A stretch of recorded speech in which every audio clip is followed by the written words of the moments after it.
Right, hey folks. So today I'm going to very quickly explain the three most common mistakes which are preventing you from gaining muscle.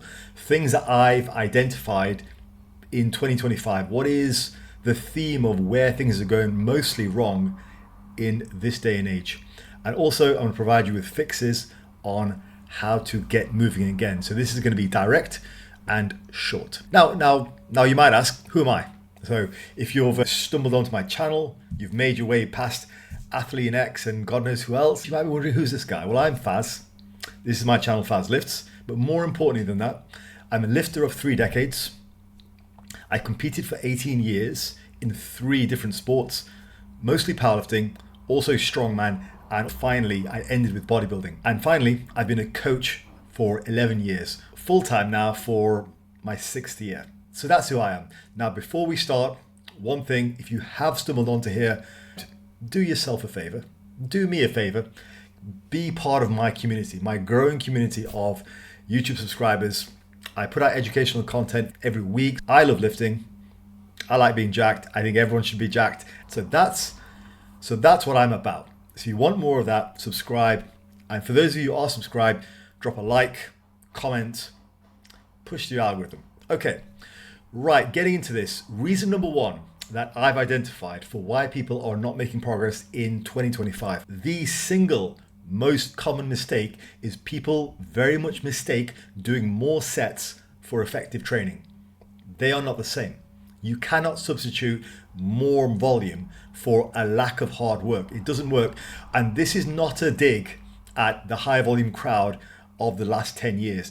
Quite frankly, the same things were happening when I was a kid.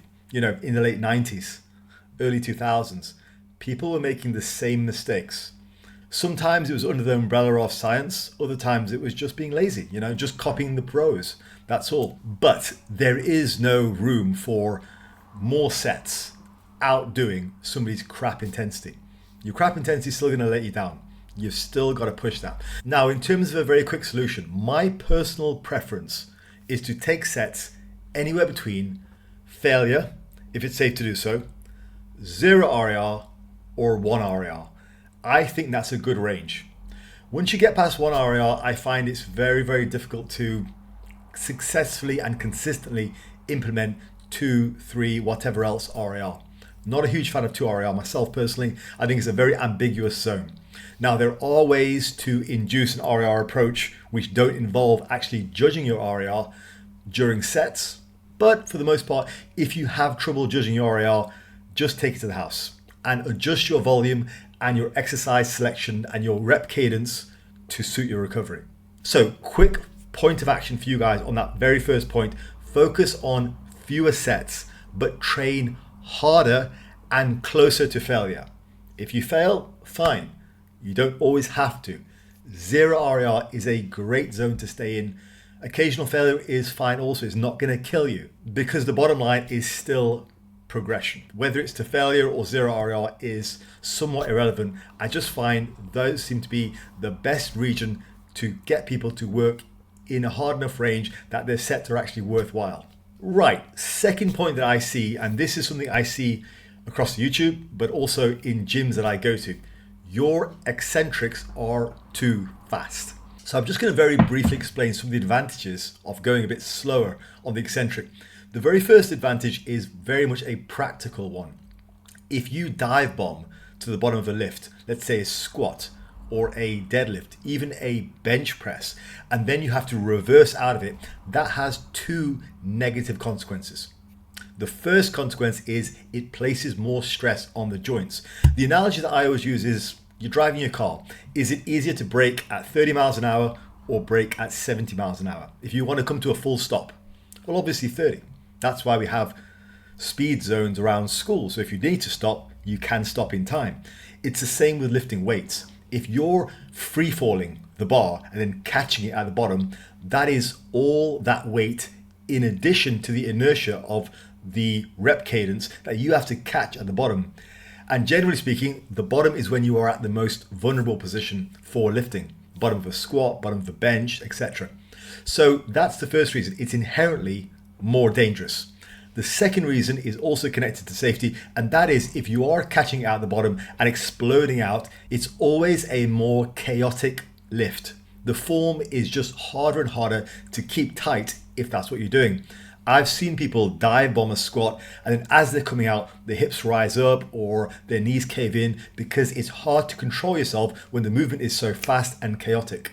Now, in terms of muscle growth, my own anecdotal experience suggests to me that a controlled descent is a good thing. About 2 or 3 seconds. You go too fast, it causes problems. Causes problems in the short term, but also causes problems for long-term progression as well. So, quick tip on point 2. Slow down your reps to a clear 3-second lowering, and then on the way up, by all means, you can be explosive. Okay, but just do what you can. Right, reason number 3, final reason, is inconsistency with exercises and programs. This is a big one. This is, again, like point 1, this is timeless. It is the bane of intermediates everywhere. It is almost the top cause of the intermediate plateau. And that is, you just switch exercises way too often. You switch routines way too often. You don't stick to things. It's crazy how that happens. You know, on a bit of a side tangent here, just a bit of a segue, this is actually one of the reasons why I planned my Jacked Intellectual program, which you can find on Boostcamp, for 19 weeks, because you would be forced to do all 3 phases and the introductory week. 6, 6, 6, and then 1 introductory week. You'd be forced to stick to that for the entire duration if you could see out the program. And that ensures you have the consistency to make gains. See, I'm clever like that. But it's worked. For the guys who are currently using it, there is one guy using it who's on the final phase, and he is lifting more weight at a lighter body weight than he ever has been. Now that's fantastic. So go check out Boostcamp, use my code Fazlifts for a free 2-week trial, and get on that Jacked Intellectual program, because it is superb.